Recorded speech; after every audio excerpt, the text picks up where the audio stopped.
friends, welcome to Logwin. In this video, we will talk about consideration. Consideration is one of the essential of a valid contract. For a valid contract, किसी भी contract को valid consider करने के लिए हमारा सबसे consideration होना उस कॉन्ट्रैक्ट में बहुत ज़रूरी है. Consideration definition of consideration is given under section 2 clause D of the act. ठीक है, तो ये कंसिडरेशन मतलब क्या होता है कि सपोज ए है एंड बी है. ठीक है, तो यहाँ पे ए को अपना फ्लैट बेचना है बी को, और यहाँ पे उसने बोला है कि आपको 50 लाख में मैं अपना फ्लैट दूंगा. ठीक है, तो यहाँ पे ए का क्या मतलब ए की क्या ऑब्लिगेशन है कि वो फ्लैट देगा बी को, और बी की ऑब्लिगेशन क्या है कि वो 50 लाख रुपीज़ ए को वापस देगा, उस फ्लैट के बदले एक वैल्यू देगा. तो ये जो 50 लाख रुपीज़ है जो बी पे करेगा उसे हम कंसिडरेशन कहते हैं. उसे हम क्या कहते हैं? कंसिडरेशन कहते हैं. अब कंसिडरेशन क्या है कि consideration is a fundamental concept in contract law serving as one of the essential elements that validates the contract. It can be understood as a value exchange between the parties involved in a contract. किसी भी चीज़ की जब हम value पे करते हैं तो उसे हम कंसिडरेशन कहते हैं. ठीक है, तो वो जो वैल्यू होती है तो वो मनी हो सकती है, या कोई सर्विसेज हो सकता है, या कोई ऐसी एक चीज़ हो सकती है जो कि हम उसे एक्सचेंज में दे.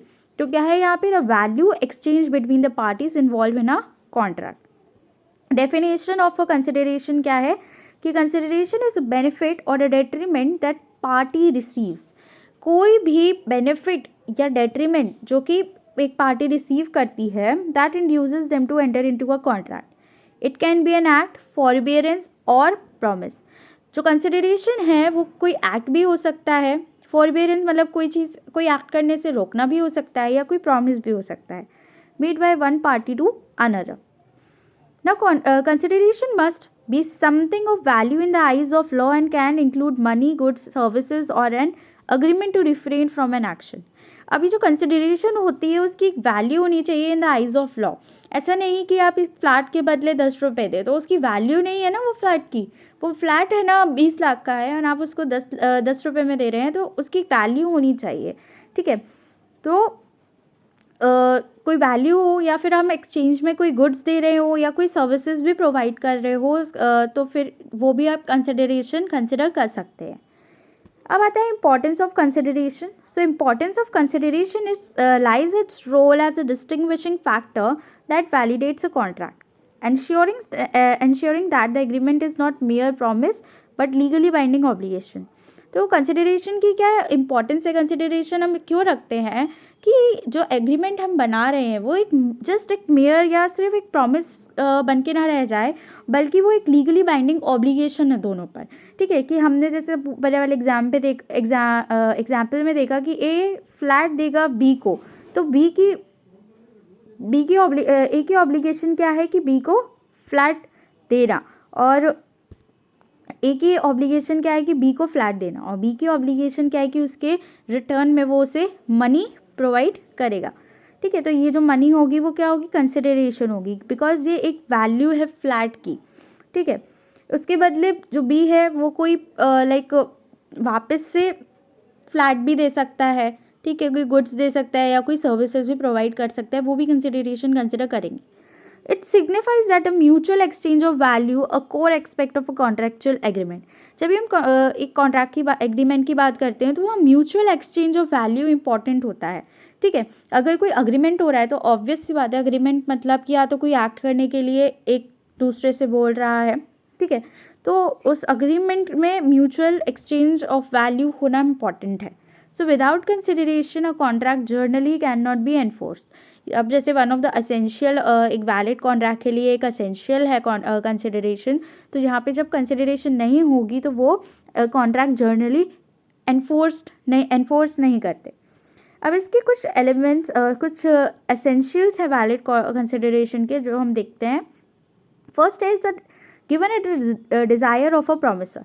तो जब भी हम एक प्रोमिसर मतलब ऑफरर ऑब्वियसली, तो जो ऑफर देता है, ठीक है, और सपोज ऊपर वाले एग्जाम्पल के थ्रू ही देखते हैं कि ए ने बी को बोला कि मतलब फ्लैट देना है, तो ए को अपना फ्लैट बेचना है 50 लाख में और बी उसको 50 लाख रुपए देगा अगर उसको अपना फ्लैट खरीदना है। तो यहाँ पे जो 50 लाख रुपीज़ जो कंसिडरेशन डिसाइड करी गई है, इट्स बिकॉज कि ऑफरर की जो फ्लैट बेच रहा है उसकी डिज़ायर पे कंसिडर किया गया है, उसके डिज़ायर पे फिक्स किया गया है कि मुझे 50 लाख रुपए में ही फ्लैट बेचना है, आपको मुझे 50 लाख रुपए ही देने पड़ेंगे। So consideration should be given to the desire of a promisor, not that of the third person. अब सपोज यहाँ पे कोई बोले, अब फ्लैट का दूसरे फ्लैट का कोई ओनर बोले कि भाई इसको तुम 40 लाख रुपए में दे दो, ठीक है, ले लो इससे 40 लाख रुपए। तो how this is not possible because third person का वो इन्वॉल्वमेंट है ही नहीं। यहाँ पे जो कॉन्ट्रैक्ट में या अग्रीमेंट में जो पार्टीज इन्वॉल्व हैं और जो ऑफरर है, जो प्रॉमिसर है, उसकी डिज़ायर पे ही कंसिडरेशन मिलेगा। So the act done at the plaintiff's desire may be of no significance और personal benefit to the plaintiff, it will be consider a good consideration. अब यहाँ पे एक केस है, तो इस केस में देखेंगे हम कि दुर्गा प्रसाद वर्सेस बलदेव 1880 का केस है ये। तो इसमें जो डिफेंडेंट है Baldev spend some money on a construction at the desire of a district collector. यहाँ पे जो डिफेंडेंट है उसने कुछ मनी स्पेंड करे कंस्ट्रक्शन में, किसके डिज़ायर पे, डिस्ट्रिक्ट कलेक्टर के। सो यहाँ plaintiff promise a commission to the defendant on articles sold by him in the market which he occupied a shop. तो यहाँ पे जो प्लेंटिफ है उसने क्या प्रॉमिस किया,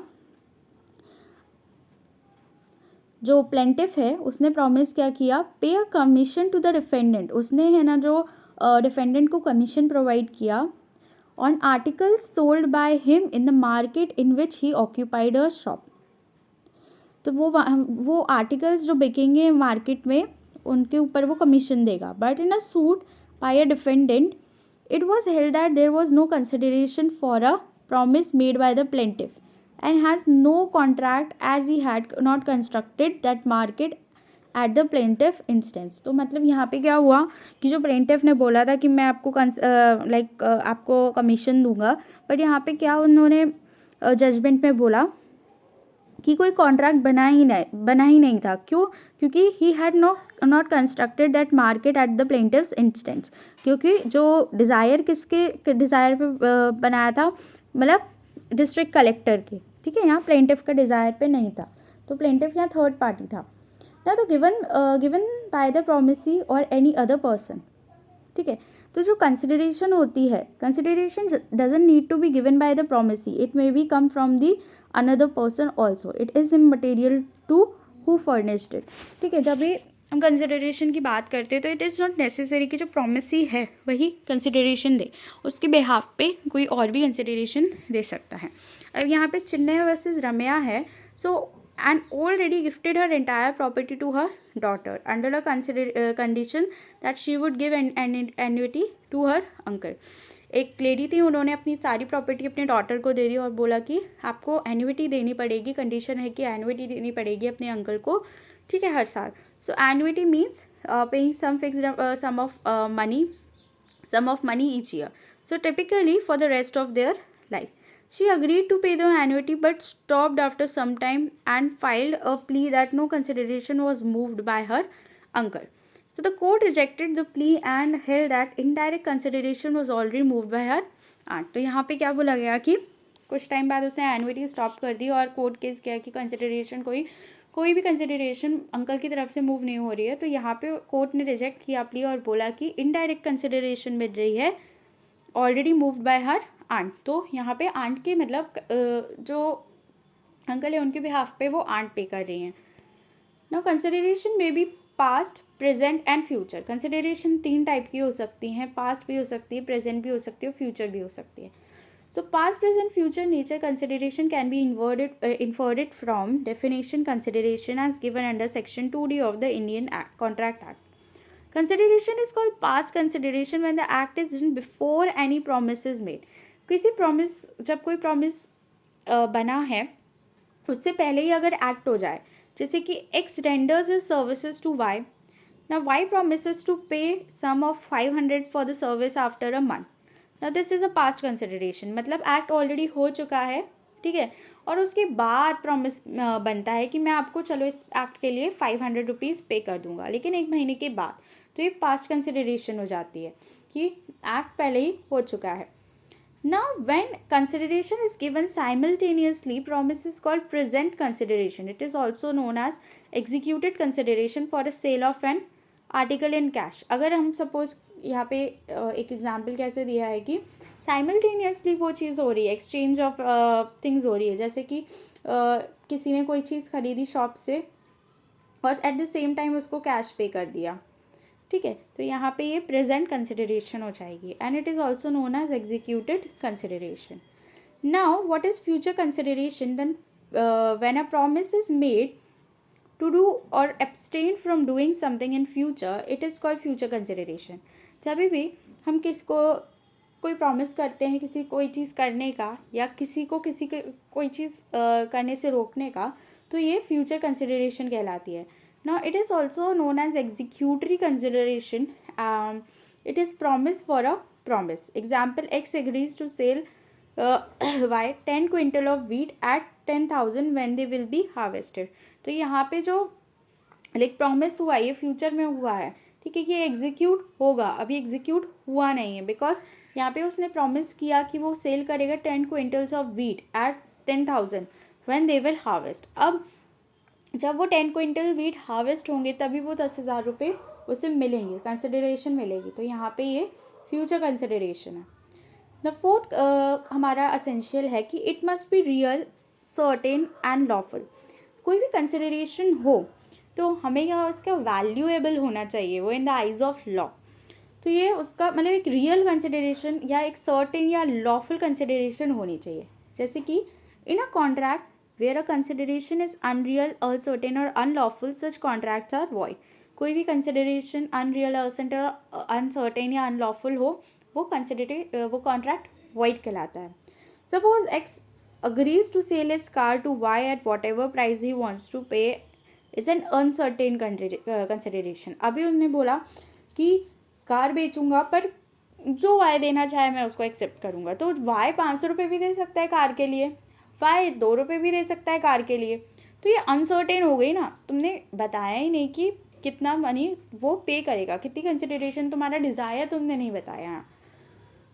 If Y promises to pay 10,000 to X to beat up Z, it is an illegal consideration. अभी यहाँ पे 10,000 रुपये दिए Y ने X को कि Z को पीट दो, तो यहाँ पे क्या होगा, इनलीगल कंसिडरेशन है बिकॉज अनलॉफुल है. यहाँ पे किसी को पीटना एक कंसिडरेशन कैसे हो सकती है, सर्विस नहीं हो सकती.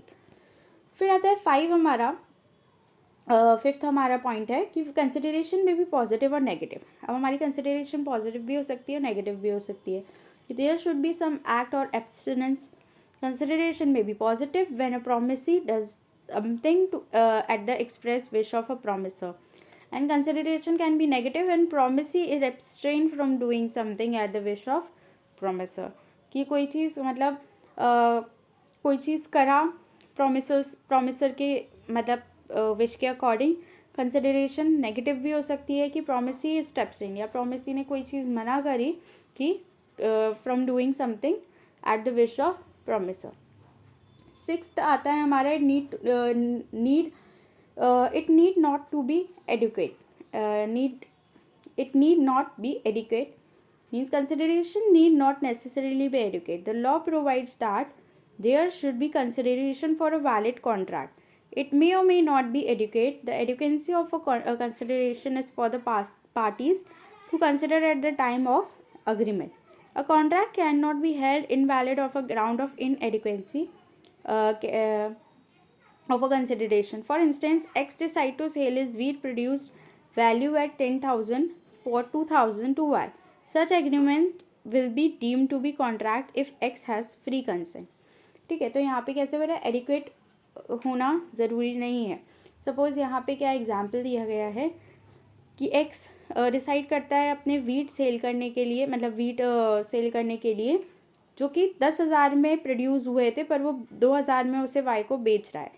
तो यहाँ पे जो अग्रीमेंट है वो लाइक वैलिड कहलाएगा, उसमें कोई ऑब्जेक्शन नहीं उठाएगा. क्यों जब नहीं उठाएगा जब उसका जो एक्स का जो कंसेंट हो वो फ्री कंसेंट हो, यहाँ पे कोई सवाल ही नहीं उठता.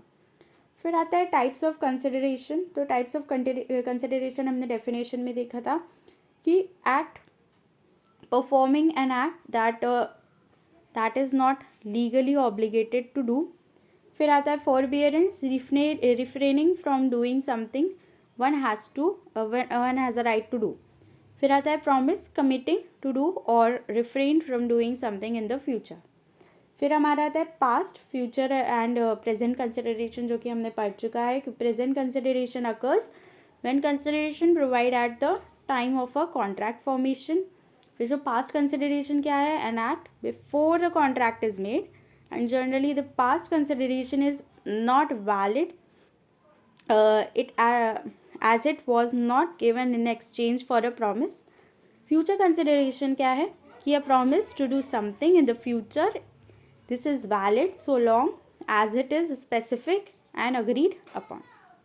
So that's it for this video. Thank you so much for watching this video.